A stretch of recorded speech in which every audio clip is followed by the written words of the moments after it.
Right, well, look, let's speak to Lord Mackinley, a Conservative peer, who I'm sure will have an opinion on that, and also the question of Priti Patel, which I will explain more about in a second. Lord Craig Mackinley, thank you very much indeed for joining me. I've had lots of peers on the show today, so not least Lord Young, of course, who has been very recently elevated as such to that status. I'll ask you the same question. Can I just call you Craig? Please do. Yes, please do. Yeah. Thank you. Right, so what do you think, first of all, of Brexit? Has it happened, or has Brexit not happened? Well, I devoted my first 30 years of political career in getting Britain out of the European Union. It was what I went into politics for. So that memorable day in 2016 was a great day for me. Then the problem started. It seemed rather harder to leave this institution than I thought it would ever be. You had Parliament playing, shenanigans galore over many, many years. Not least the current Prime Minister at the time was doing everything he possibly could to frustrate Brexit. And hence, I don't think he's quite shaken that out of himself, and he's doing all that he can to sort of drag Britain back through the back door in terms of agreeing with rules, and you've got this new reset going on. Yeah. But no, closer ties to the EU, which effectively means trying to get back to the EU. Obviously, they will welcome Starmer with open arms in everything but name. Well, I am very worried about certain aspects of this, and not least it stems from the problem that we left Northern Ireland in, which I'm not at all proud about. It's become the Trojan horse through the back door by which, we're encouraged to not divert too much from the EU, because the Northern Ireland, obviously a fundamental part of the United Kingdom, is somehow left behind and stuck in the EU. Now, that was a shameful outcome of Brexit, in my view. We, as you quite rightly said in your introduction, a lot of civil servants and a lot of MPs at the time saw this as all something of an embarrassment to be papered over, to drag feet over. But I think we should be taking up the great opportunities of Brexit. We've done that with new trade deals, particularly the CPTPP, the Pacific Partnership, which offers up a huge new trading zone with much less in way of tariffs and red tape. Now, I think we should be embracing those sort of opportunities rather more quickly, because these areas are growing. This is the big thing. Yeah. Those areas are growing. The EU is totally and absolutely sclerotic. Well, so let's talk about that. We want to anchor ourselves to that is madness. Yeah, so let's talk about that for a second. So the fact that we are now no longer part of the EU in terms of being welded to it allowed us to do a rather significant submarine deal, I think, with the Australians, scuppering France and pipping them to the post in that respect. That's worth lots of money to us in GDP and, of course, in terms of jobs. It also, being outside of the EU, allowed us to have a much faster response to COVID, and particularly the rollout of the vaccine. I mean, people remember these, rather forget these things, but I remember them on the basis that we managed to roll out the vaccine, and forget whether you are pro-vaccine, neutral or anti-vax, the fact that we did at the time, in all good faith, roll out the vaccine much, much quicker than the EU, and so on. And yes, trade deals galore, and indeed our response to the Ukraine, not just in terms of taking Ukrainian refugees, but in terms of, again, rightly or wrongly, but being able, under our own sovereignty, to assist and fund the Ukraine. And of course, apart from those matters of fact, the fact that France now is seeing economic shrinkage, so their latest GDP numbers, they are shrinking, so their GDP is negative, and the same with Germany. So the two big bastions, really, of the EU that everybody says that we should try and emulate are failing economically. Well, absolutely right. We've got a rather perverse situation that I'm sure many Remainers, and they still haven't got over it, probably now look at developments across many EU countries where the movement is now to the right of centre of politics. Well, everywhere except here, yeah. Well, except here, of course, yeah. So I'm saying, me as a Brexiteer now look rather longingly at some political happenings across the EU, where the movement is right of centre, where we're going left of centre, and I'm sure for many Remainers, they would be wanting to emulate Germany. Well, Craig, we're kind of sandwiched, aren't we? So we're sandwiched in between a move to the right in the EU, particularly amongst Italy, Poland, Hungary, Slovakia, and so on, and actually it's happening in Germany and France too. So we've got rightward pressure from the east, and then of course from the west, of course. Now Donald Trump has been in office for whatever it is, 9 days. Tories, huge pressure there as a kind of a right-wing advocate, particularly when it comes to such things as trade, identity politics, getting rid of woke, and so on. We really are the odd man out, aren't we? Oh, we are a little. I mean, it was really based on the whole COVID experience, the cost of living crisis. I mean, it happened everywhere. Whoever was in control at the time gets blamed by the electorate for good or ill. Yeah. And people said, well, I'm going to move away from whoever the government was, who's provided the COVID problems, what that feeling of my job at risk and the cost of living crisis. They simply voted the opposite of that. And Craig, Nigel Farage says that he's the saviour.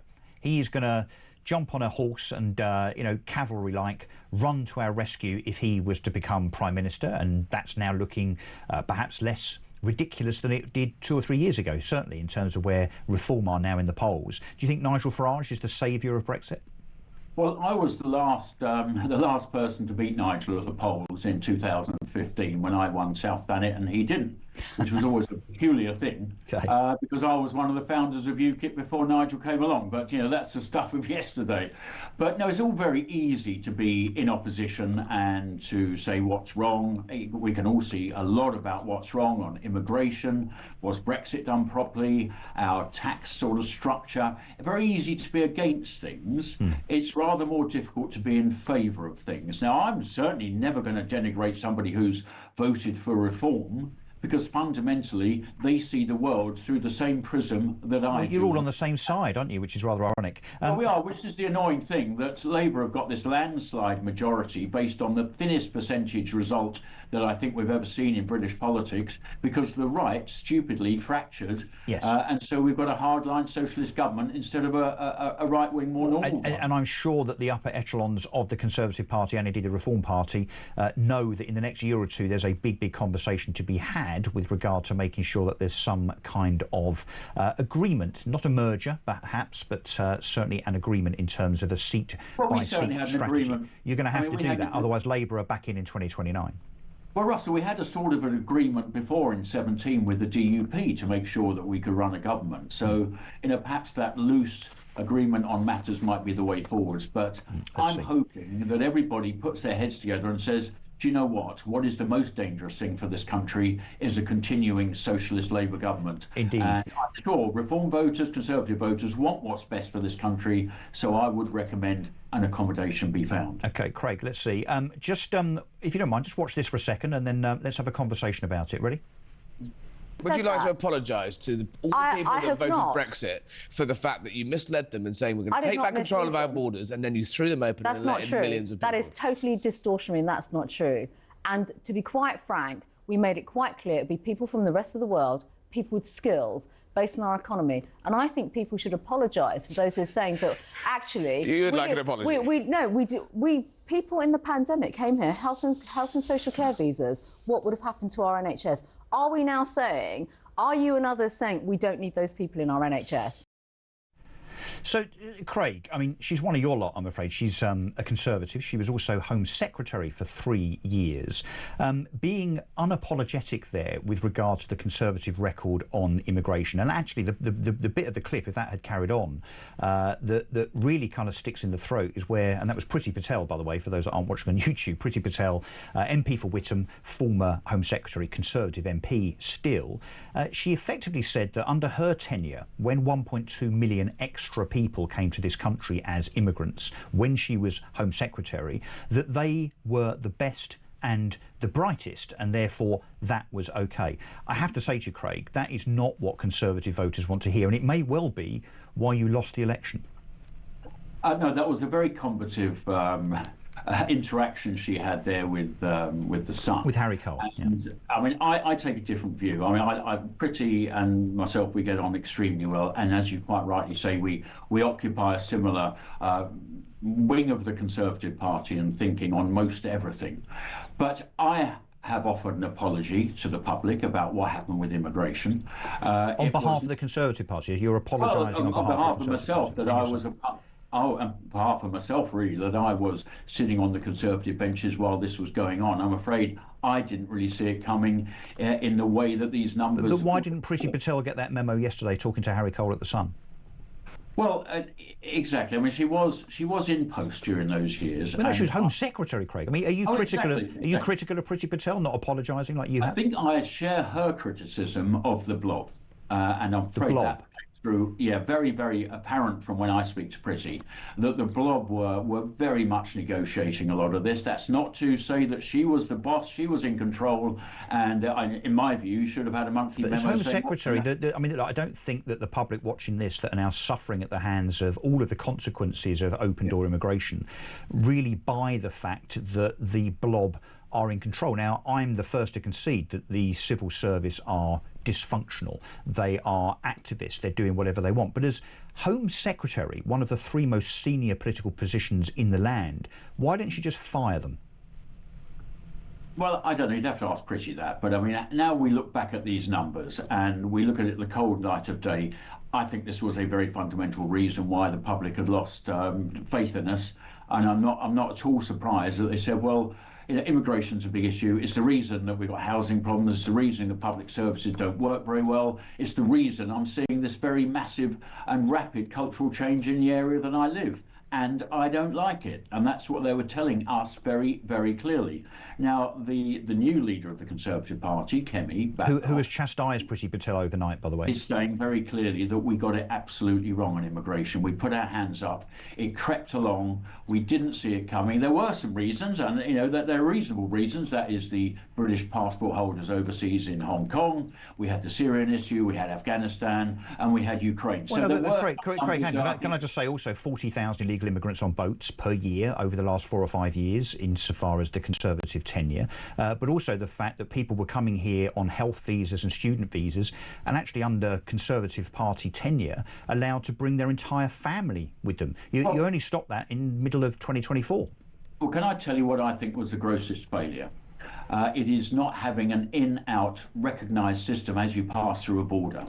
I mean, I made the point just this week to colleagues that a nightclub knows who is in the building rather more than we knew who was in the UK. Yeah. It shouldn't have been a complex system. It happens when I travel abroad. If you go to the US or Thailand or any other country, they have an in-out system. Craig, with the greatest respect, and look, you and I. No, I'm not defending. No, Craig, you and I are on the same page politically.